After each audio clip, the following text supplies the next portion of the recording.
মা ও বোনেরা, আপনারা জানেন আজকের মতো এরকম 13ই জুলাই 2024 সালে আমাদের পার্টির মহকুমা কমিটির সদস্য, বিলোনিয়া মহকুমা কমিটির সদস্য কমরেড বাদল শীল, শ্রীরামপুর অঞ্চল কমিটির সম্পাদক, তাকে নৃশংসভাবে খুন করা হয়।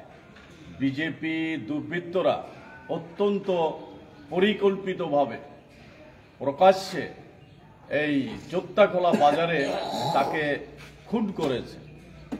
আজকে বাদল শীলের প্রথম শহীদ দিবস। আমরা এখানে সারা বিলোনিয়া মহকুমা সহ এই রাজনগরে এই শহীদ দিবস আমরা অনুষ্ঠিত করছি।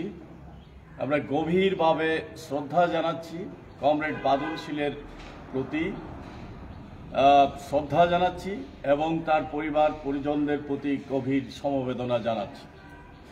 সেই সময় ছিল ত্রিপুরা রাজ্যের পঞ্চায়েত নির্বাচন ঘোষণা হয়েছিল জুলাই মাসের 11ই জুলাই থেকে। মনোনয়নপত্র দাখিলের দিন ছিল 11ই জুলাই। বিলোনিয়া সহ দক্ষিণ ত্রিপুরায় সিপিআইএম এর পক্ষ থেকে মনোনয়নপত্র দাখিল করা হয় এই জেলা পরিষদের 17টি আসনের জন্য।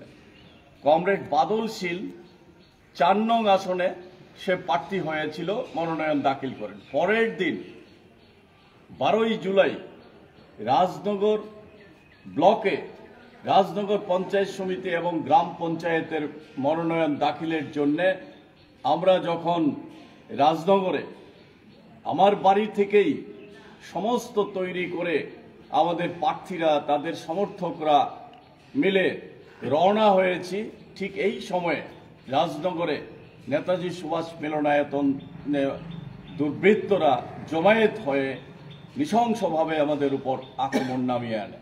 সেই আক্রমণে আমরা কমরেড বাদল শীল সহ 10 থেকে 15 জন আমরা আহত হই। মহিলা কমরেডরা আহত হয়, আমাদের ক্ষতবিক্ষত করে, কাপড় চুপড় ছিঁড়ে, মানে যাচ্ছে তাই করে।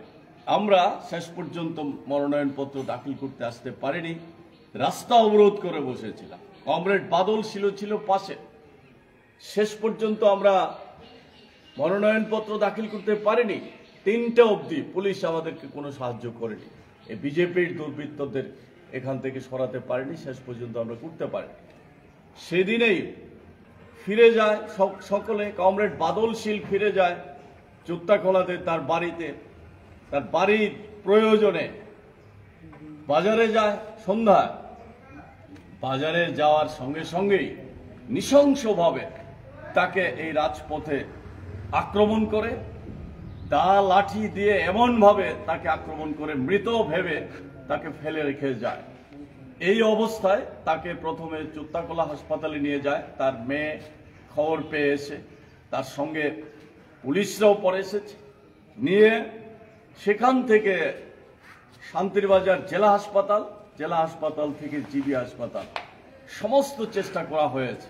আমাদের পার্টির সর্বোচ্চ নেতৃত্বরা সেখানে থেকেছেন।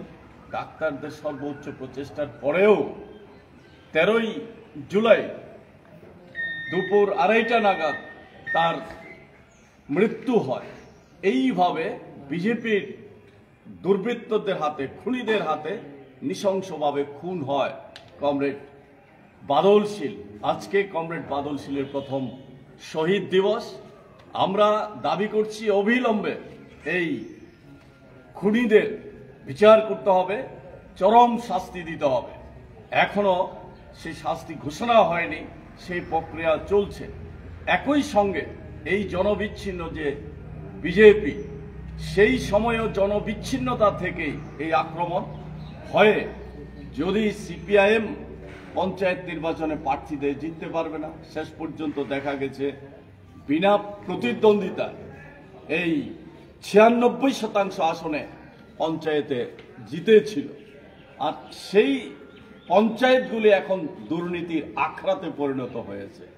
মানুষের কাজ নেই, খাদ্য নেই, সরকার বেকারদের চাকরি দিতে পারছে না, কৃষক, শ্রমিক, বেকার, সাধারণ মানুষের উপর নির্মমভাবে নানাভাবে অত্যাচার নামিয়ে আনা হয়েছে, গণতান্ত্রিক অধিকারের উপর আক্রমণ সংঘটিত হয়েছে।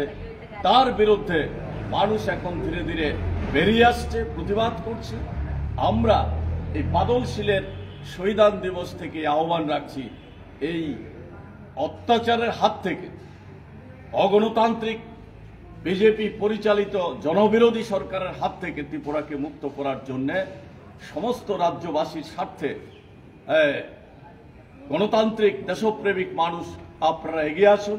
কমরেড বাদলশীল চেয়েছিল গণতান্ত্রিক পদ্ধতিতে নির্বাচন, এ রাজ্যের মানুষের উন্নয়ন হোক, সেই স্বপ্ন যাতে আমরা বাস্তবায়িত করতে পারি। আগামী দিনের লড়াইকে শক্তিশালী করার জন্য সকলে এগিয়ে আসুন, এই আহ্বান রেখে বাদলশীলের প্রতি আবারও শ্রদ্ধা জ্ঞাপন করে আমার বক্তব্য শেষ করছি।